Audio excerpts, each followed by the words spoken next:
we are to constantly to be humble, and even in the 18 Amida prayers, the last the standing prayers of the Shemona Esrei, and we say 3 times a day. It says over there that may my detractors be confronted, and I be considered like dust and ashes, and not answer them, and be humble in all my dealings. So that is a humility, and that we learn from suffering. From suffering, we see humility is such a cognizant quality that we should have learned it out by not having to suffer. And that when we were in Egypt, for instance, we were enslaved there for 400 years. If you go back 30 years prior to that, it would be, if you count, that would be the covenant between the parts, which I mentioned 430 years would be count from that time. But the point is that here we want to try to put out the filling on, so you stay with us. We'll get there, hopefully. So we could have gone through exile without having to suffer, but remained humble and stayed on our high perch in which the Jewish people lived. But unfortunately, like we see in all these occasions, whether it be in Egypt, where we assimilated and therefore lost our high standard of excellence in developing our mind, developing our character through Torah, took a step down and went into the ways of the Gentiles, who don't have this quality of humility, don't know how to learn this out. And the same way with the Nazi Holocaust. The Jewish people went out from the ghettos, and instead of remaining in their high position and knowledge and belief and performing of the mitzvahs, of the commandments, we went astray, and we intermarried and assimilated, and as a result, we had to go through suffering to experience humility. We had to go through suffering to experience humility, where it was enforced humility, where the Jewish souls were brought naked to the gas chambers, waiting for their execution, not knowing whether it's today, tomorrow, or the next day, because now they could realize that they are suffering and to see the state of affairs, that they are in humility and realizing through suffering that they have nothing, and they have nothing to look forward to. Hopefully, many will have gotten the message. Many will have gotten the message that we are to stay on a much higher plane to understand development of the mind and character, emphasizing the excellence in doing good deeds, and understanding the purpose of life, which is basically to strive for excellence or perfection or holiness. That is our job in this world, to strive for perfection and holiness. To strive for perfection and holiness. So,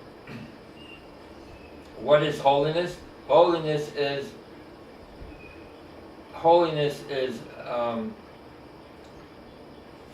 perfection in emulating God's ways.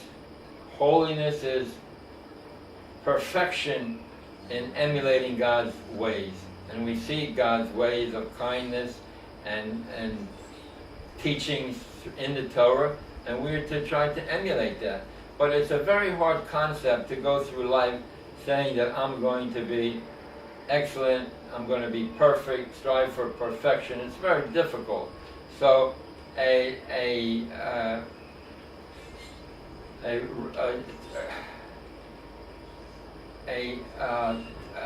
type of tangential learning would be the striving for gratitude, which is an expression of holiness. Striving for gratitude, and that means that to give thanks for all of our needs that are given to us by God. That is gratitude. And throughout the day, every little type of enjoyment or need that is satisfied, we give thanks to God.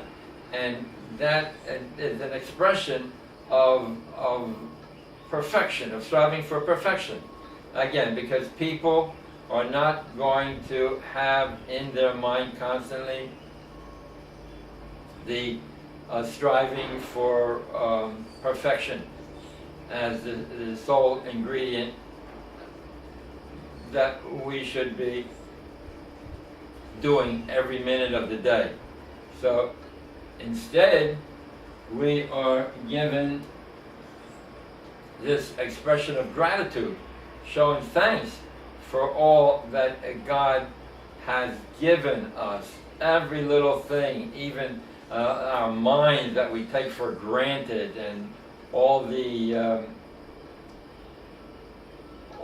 teachings and that we're able to understand, and family, and all with all that the Torah has given us, to say blessings, to thank God. Baruch atah Hashem.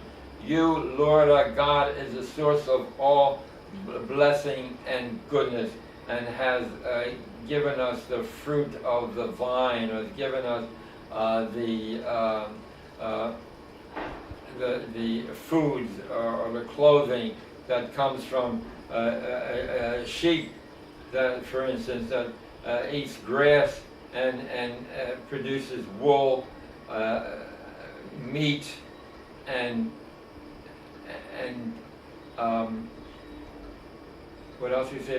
The sheep produces wool to clothe us, meat that we can feed on, and other things, like, for instance, calf and the cow that produces skins that we can use, that does not deteriorate, doesn't, of all the animal products, byproducts of the animals, the leather of the animal does not deteriorate, and we can use it for shoes. So these are all God-given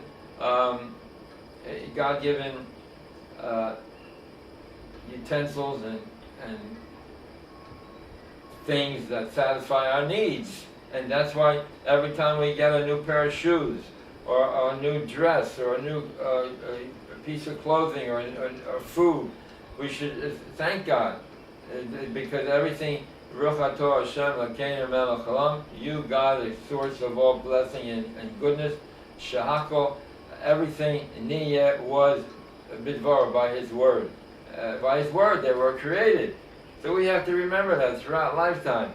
So that's humility. That's humility, and sometimes it has to be forced humility. It's a quality that we had to go through concentration camps and exiles and slavery, and that gave us an opportunity to open up our eyes and see see what we are, and what we attain, and what's important in this life. Because as a slave, you don't have anything, and you realize that you're just nothing but a cog in a whole machinery, like we see in the and the 6 million that died in World War II. So we have to take this as a lesson, and our rabbis have to constantly teach this to our brethren, to be humble, humility, and those that are chronically ill, suffer from autism or all these kinds of chronic illnesses. It says over there in Isaiah 57, chapter 57, 15, I dwell on high in holiness, and I also come to the lowly and broken-hearted. And I also dwell with the lowly and broken-hearted. So he is with them, and he is giving them humility, and in the next world they are taught personally by God, it says in Isaiah. So, you know, the Gentiles want to quote our books to produce their ideas, when these prophets were Jewish, and the job of a prophet is to sort of like an attorney general, advising the leadership, whether it's a king, to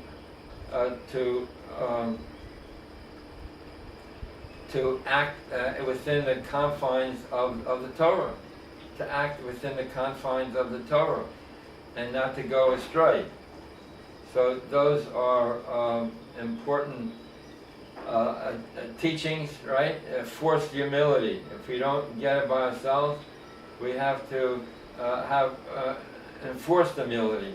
And I don't see the rabbis, for instance, there's a place here in retirement villages throughout southern Florida, and I don't see where the rabbis are going around stressing these points of humility, to learn, to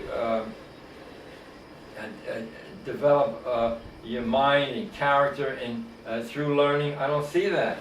And this is something I marked down that they should be doing, or should initiate groups to go around to these people who are elderly and are really looking unknowingly for a truth and Torah, right? So we did a little bit on suffering and the knowledge that we learn through suffering, right? Which is emphasized with them, because Jewish people went through all these horrific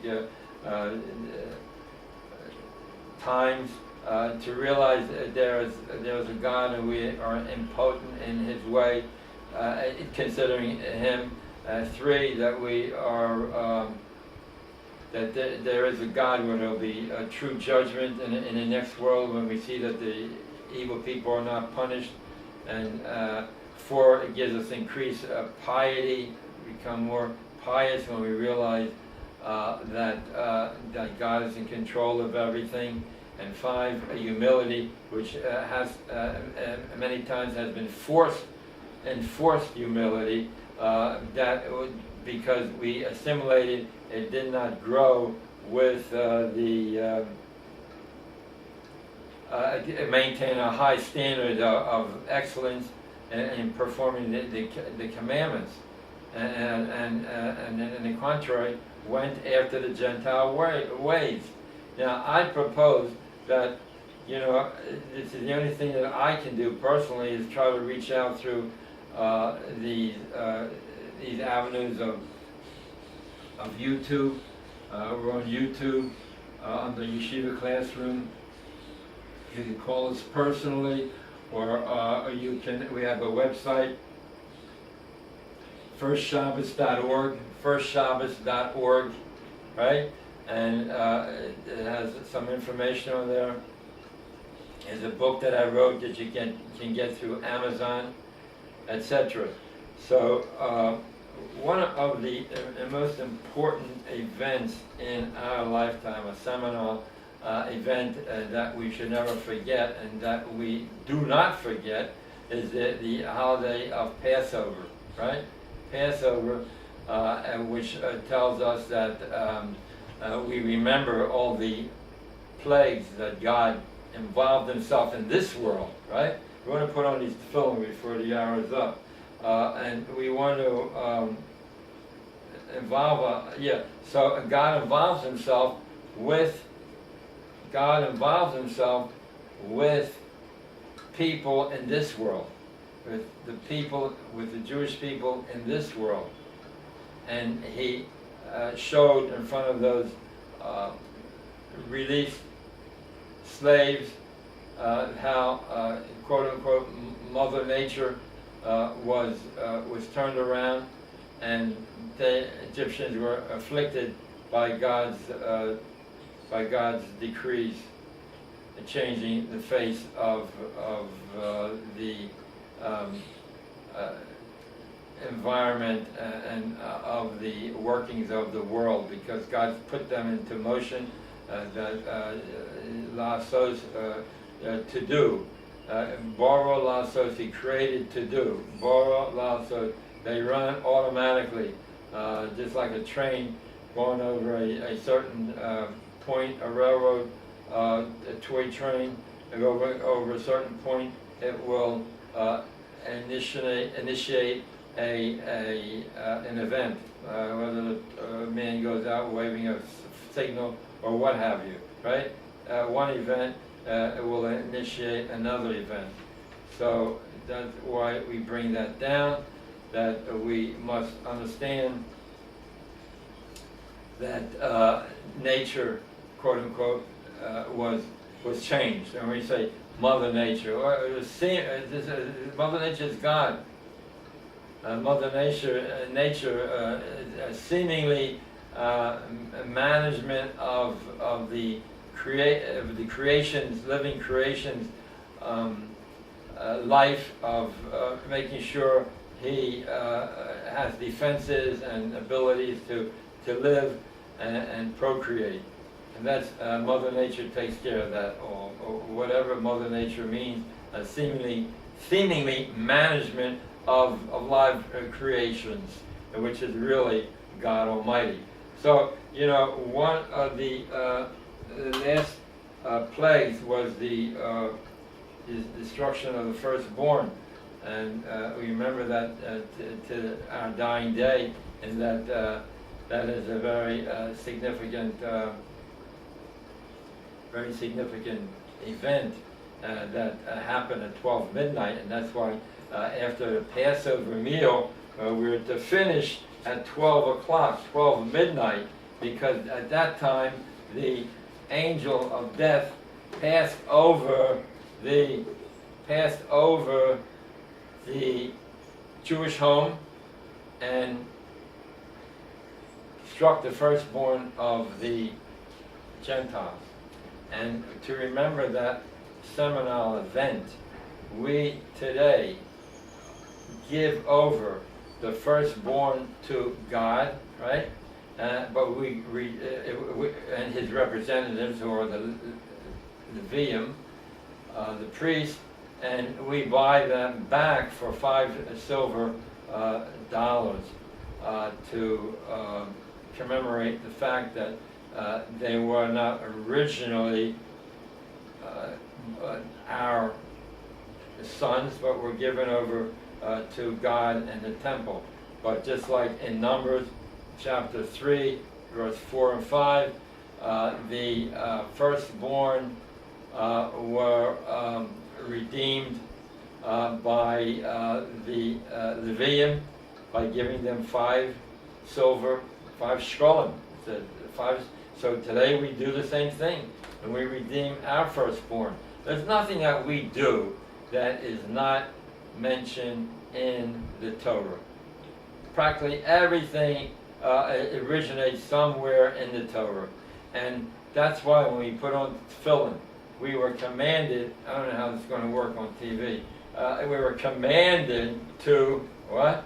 Commanded to put into these boxes the remembrance of the going out of Egypt, that there is one God, and the redemption of the firstborn on Passover, right? On the redemption of the firstborn on Passover. Remember, when you celebrate the Passover meal, you should have the afikomen, the last part, at 12 midnight, because afterwards there was the angel of death rode through the houses and through the communities, and we should always remember that it skipped over, it passed over the Jewish community.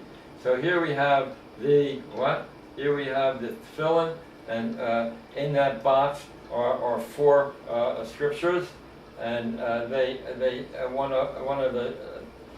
two of the four deal with the firstborn, right? Deal with the firstborn,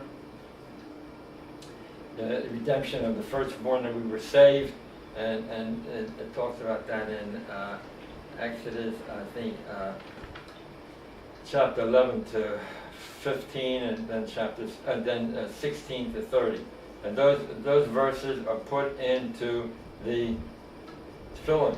We remember that every day, except on Saturday and holidays, and not like the Mickey Mouses want to do, and water down people not doing it, so forget about it, don't emphasize it. But we are told in the Torah to put bind them on your signs on your arms and frontlets between your eyes, and that's what we do, and that's how we do, and we say, well, listen, this is 21st century.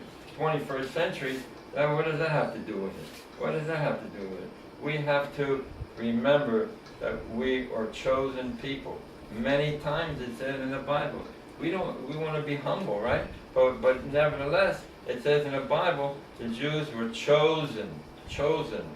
They were chosen to be a light into the nations. In 7:6, in Deuteronomy, it says, I have 7, right? I have chosen you from all the peoples on the face of the earth to be a treasured people, to the Jewish people, a treasured people to God. I have chosen you from all the peoples on the earth to be a treasured people. God loves us.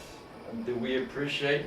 Do we uphold the covenant that was made with God and future generations to keep and live by those decrees and thereby serve God? What do you mean serve God? God doesn't need anybody to serve him. Let's face it, God has everything.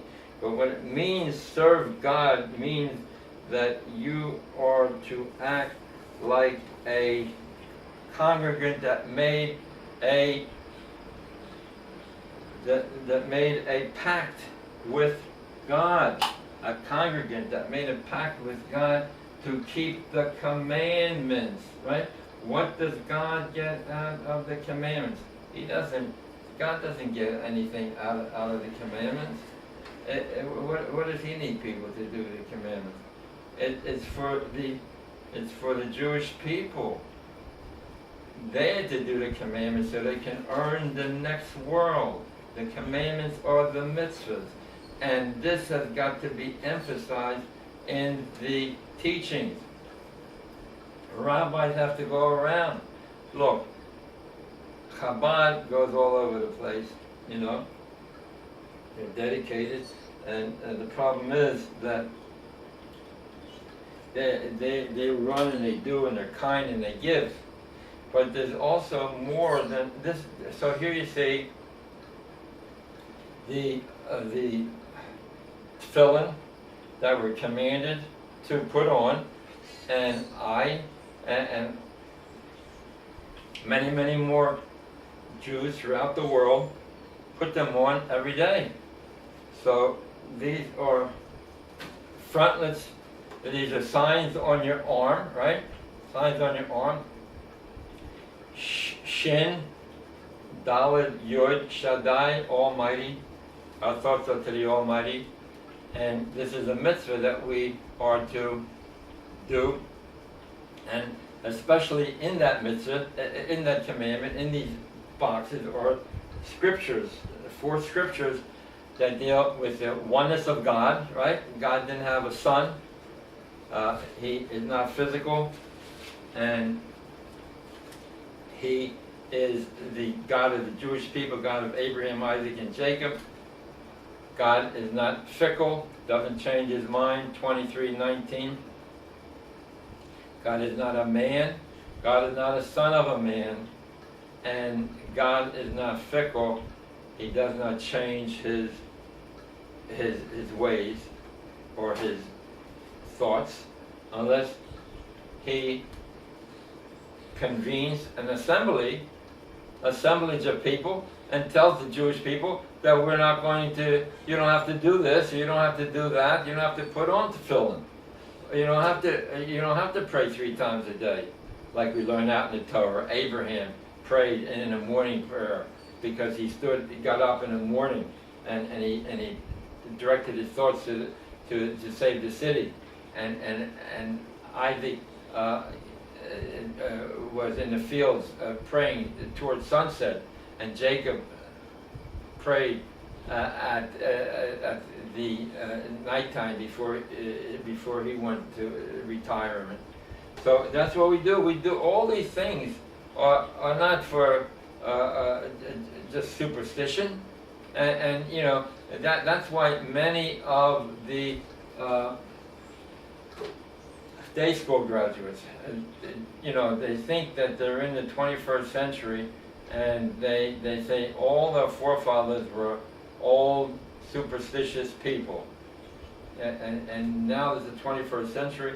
We have to strive for higher standard of living and a accumulation of wealth. Try to outdo and have all the created inventions at our fingertips.